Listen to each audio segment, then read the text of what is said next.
Shalom, selamat pagi saudaraku yang dikasihi oleh Tuhan Yesus Kristus. Kita jumpa lagi di dalam kasih Tuhan Yesus Kristus.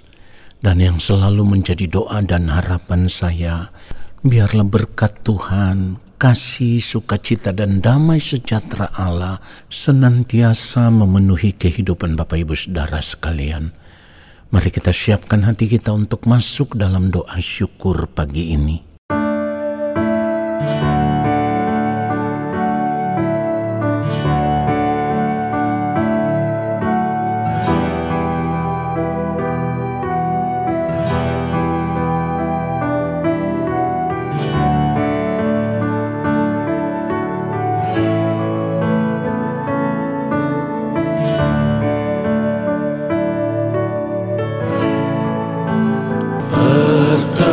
Perkenankan hamba-Mu, ya Bapa,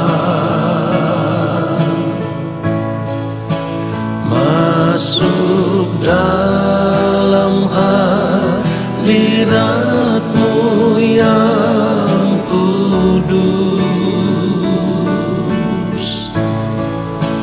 Perkenankan hamba-Mu, ya Yesus,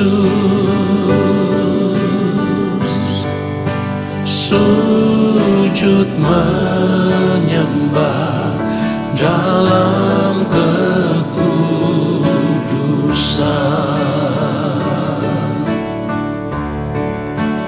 Kau ku sembah, Kau ku sembah, bersama para malaikat ku sujud menyembah. Kau ku sembah, Kau ku sembah, bersama para malaikat ku sujud menyembah. Kau ku sembah, Kau ku sembah, bersama para malaikat ku sujud menyembah. Kau ku sembah, Kau ku sembah, bersama para malaikat ku sujud menyembah. Bersama para malaikat ku sujud menyembah. Sujud menyembah.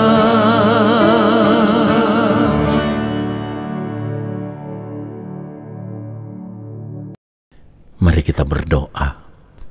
Allah Bapa yang Maha Kudus, Allah yang Maha Agung, Allah yang Maha Mulia, kembali saat ini kami ada di hadapan-Mu ya Allah.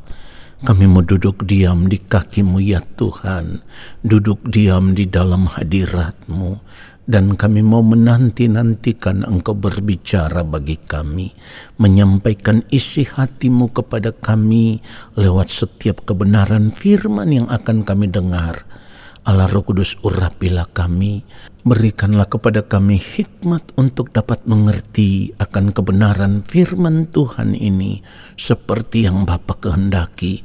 Lalu kami mau berjuang di sepanjang hari hidup kami untuk hidup melakukan apa yang menjadi kehendak-Mu ya Allah.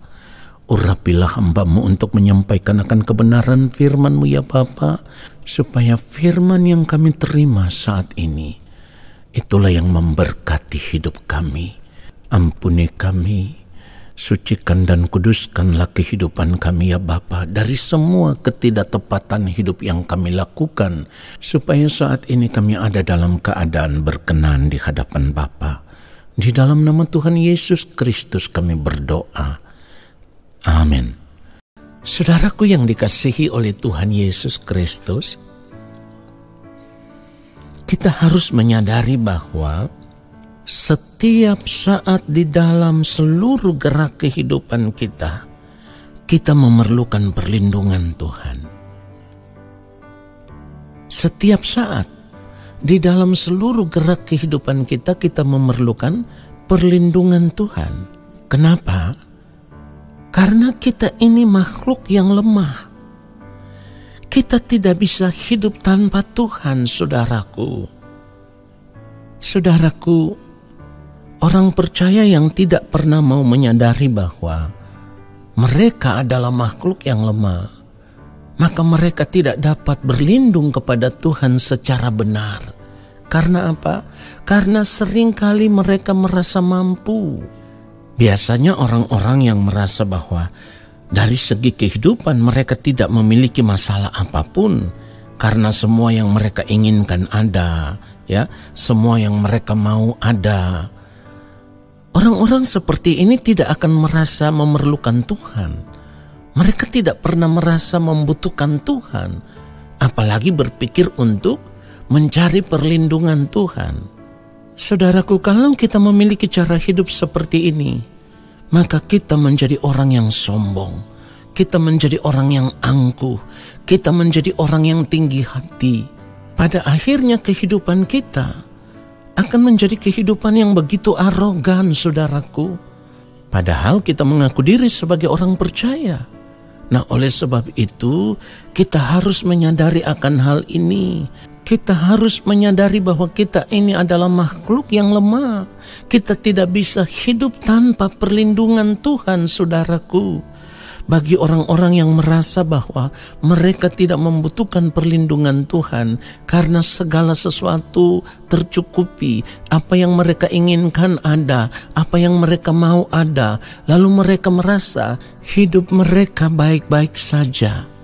Sehingga mereka tidak pernah menyadari bahwa mereka adalah makhluk yang lemah, dan suatu saat nanti mereka pasti akan memerlukan perlindungan Tuhan, pertolongan Tuhan. Kita tidak boleh hidup dengan cara hidup yang demikian, saudaraku. Cara hidup yang demikian adalah cara hidup yang tidak menghargai Tuhan, tidak menghormati Tuhan, saudaraku. Padahal nafas hidup yang ada pada kita adalah milik Tuhan. Jadi bagaimana mungkin kalau kita bisa hidup karena Tuhan, lalu kita tidak mau berlindung kepada Tuhan? Kita menjadi orang yang sombong, kita menjadi orang yang congkak, saudaraku. Saudara yang dikasihi oleh Tuhan Yesus Kristus, kita harus selalu menyadari bahwa kita hidup ini karena kasih karunia Tuhan. Tanpa kasih karunia Tuhan, kita tidak akan mampu berbuat apa-apa.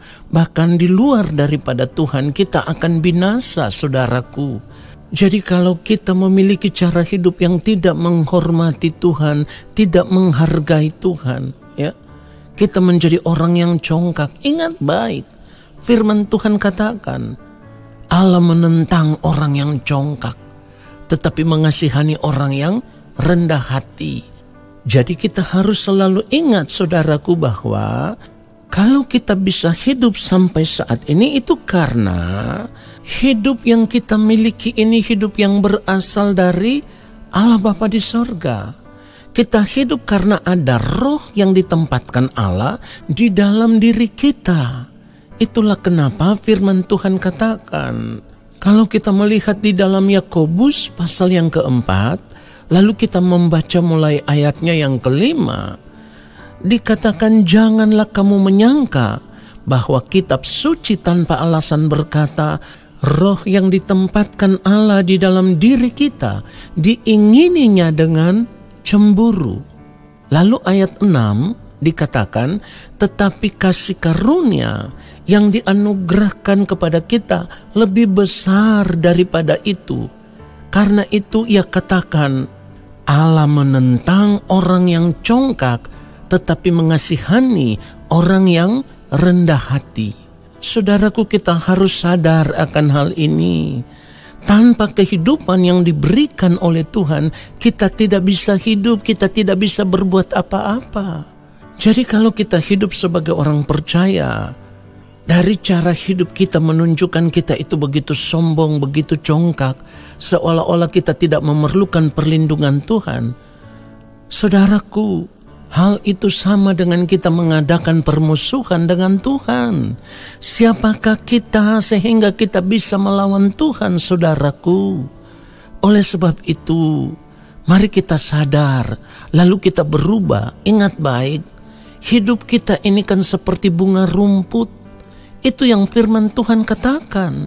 Kalau kita melihat kebenaran firman Tuhan, 1 Petrus 1 ayat 24, firman Tuhan katakan, sebab semua yang hidup adalah seperti rumput, dan segala kemuliaannya seperti bunga rumput. Rumput menjadi kering, dan bunga gugur. Saudara perhatikan itu. Jadi kalau kita hidup, kita merasa tidak membutuhkan perlindungan Tuhan karena kita memiliki segala sesuatu. Apa yang kita mau ada, apa yang kita inginkan semua tersedia. Saudara, kita sombong. Kesombongan akan membawa kita kepada kebinasaan kalau kita tidak menyadari akan hal ini. Saya ulang sekali lagi, kesombongan akan membawa kita kepada kebinasaan. Tadi kita sudah membaca kebenaran firman Tuhan, Allah menentang orang yang congkak, tetapi mengasihani orang yang rendah hati. Jadi mari, kalau kita tahu kita tidak akan bisa hidup tanpa Tuhan, mengapa kita tidak mau memiliki kerendahan hati, datang kepada Tuhan, mencari perlindungan Tuhan, hidup di dalam naungan kasih Tuhan saja, saudaraku. Dan selalu merasa bahwa tanpa Tuhan kita tidak bisa berbuat apa-apa. Hidup kita ini kan sementara. Bahkan firman Tuhan gambarkan hidup ini seperti uap. Yakobus pasal yang keempat, tadi kita sudah membaca ayatnya yang kelima dan ayatnya yang keenam. Mari sekarang kita melihat ayat yang ke-14. Yakobus 4 ayat 14. Sedang kamu tidak tahu apa yang akan terjadi besok.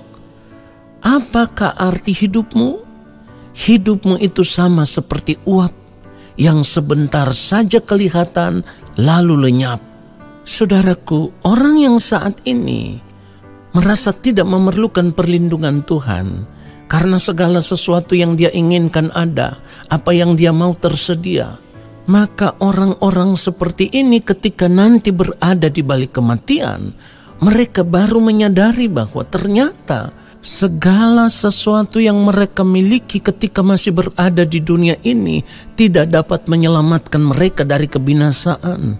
Karena kalau firman Tuhan berkata Allah menentang orang yang congkak, maka ketika nanti berada di balik kematian, mereka baru sadar bahwa mereka tidak bisa menyelamatkan diri mereka sendiri.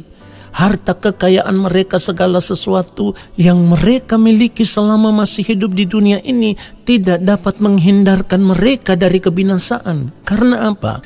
Karena pada saat itulah Allah akan berterus terang bahwa Allah tidak pernah mengenal mereka.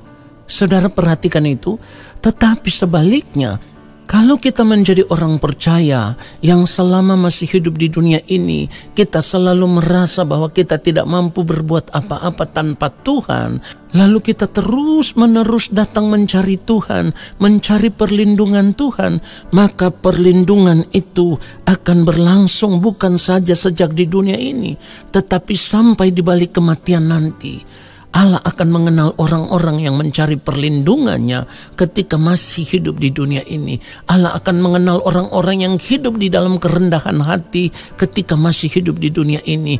Dan di balik kematian nanti, orang-orang yang seperti inilah yang akan dibelas kasihani oleh Allah Bapa di sorga, yang akan dikenal oleh Allah Bapa di sorga sebagai anak-anak kerajaan Allah.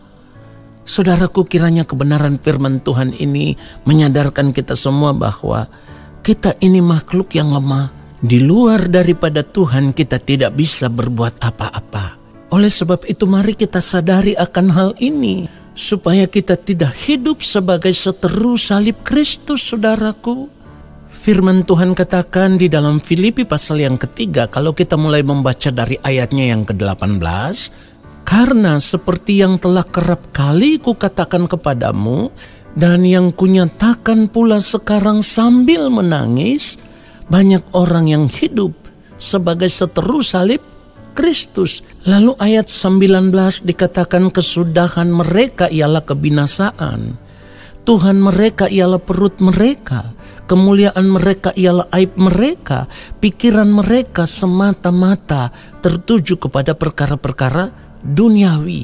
Jadi dari kebenaran firman Tuhan ini kita bisa mengerti bahwa kalau kita tidak mencari perlindungan Tuhan ketika kita masih hidup di dunia ini, maka seperti yang firman Tuhan katakan, kesudahan mereka ialah kebinasaan.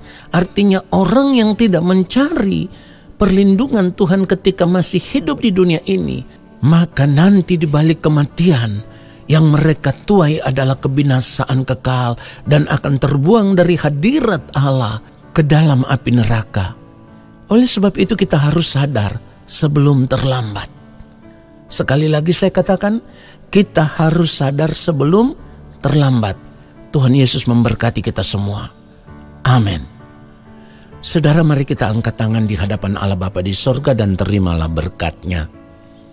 Segala berkat kasih karunia daripada Allah Bapa di sorga, rahmat cinta kasih yang berlimpah-limpah dari Gembala Agung Tuhan Yesus Kristus di dalam persekutuan dengan Roh Allah yang kudus, kiranya turun atas kehidupan kita semua, menyertai langkah hidup kita semua, dan memberkati kehidupan kita semua, sekarang dan sampai selama-lamanya. Amin. Saudaraku, terima kasih sudah mengikuti doa syukur pagi ini. Sampai jumpa dalam doa syukur pagi besok hari. Shalom.